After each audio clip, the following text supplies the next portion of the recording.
Macam mana 3 bank gergasi Malaysia boleh lebur sampai 2.5 bilion ringgit gara-gara satu syarikat kapal pelayaran. Ini kisah kejatuhan Epic Empire, genting Hong Kong yang buat satu Malaysia berpeluh. Bila sebut genting, korang mesti terbayang kasino atas gunung kat Pahang tu kan. Tapi genting Hong Kong ni entiti berasingan. Ia dipimpin oleh bos besar yang sama, Tan Sri Lim Kok Tai. Syarikat ni fokus buat bisnes kapal pelayaran mewah macam Star Cruises, siap beli kilang buat kapal kat Jerman lagi. Memang nampak gah gila masa tu.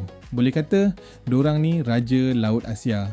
Tapi masuk tahun 2020, pandemik COVID-19 melanda dunia. Industri pelancongan lumpuh teruk. Kapal-kapal gergasi ni tersadai tak boleh berlayar. Kos maintenance jalan terus beratus juta, tapi income dia orang sifar. Akhirnya, kilang kapal dia orang kat Jerman failkan bankrupt. Dan pada Januari 2022, genting Hong Kong tak tahan lagi. Terpaksa angkat bendera putih dan gulung tikar.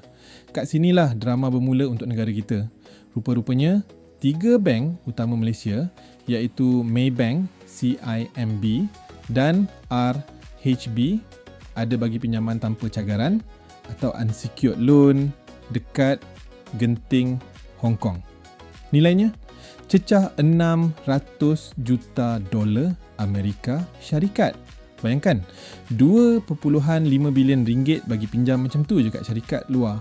Ramai rakyat Malaysia bising, kenapa loan bernilai bilion ringgit boleh lepas tanpa cagaran kukuh? Kalau kita nak loan kereta pun susah kan? Kerajaan dan bank negara cepat-cepat buat damage control. Diorang yakinkan rakyat yang bank-bank kita masih kebal sebab diorang dah buat peruntukan untung siap-siap. Jadi duit simpanan kita selamat. Tapi ini plot twist yang paling buat ramai panas. Tak lama lepas genting Hong Kong bankrupt, bos besarnya letak jawatan dan tak sampai setahun dia buka syarikat kapal pelayaran baru dekat Singapura. Siap sewa balik kapal dari syarikat lama.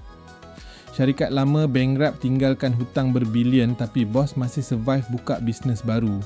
Dari segi undang-undang korporat, syarikat dan individu memang entiti berbeza. Tapi dari segi moral, apa pendapat korang? Adil ke tak? Jangan lupa follow Findoc dan dapatkan buku Jangan Bayar Lebih untuk ketahui rahsia-rahsia kurangkan cukai.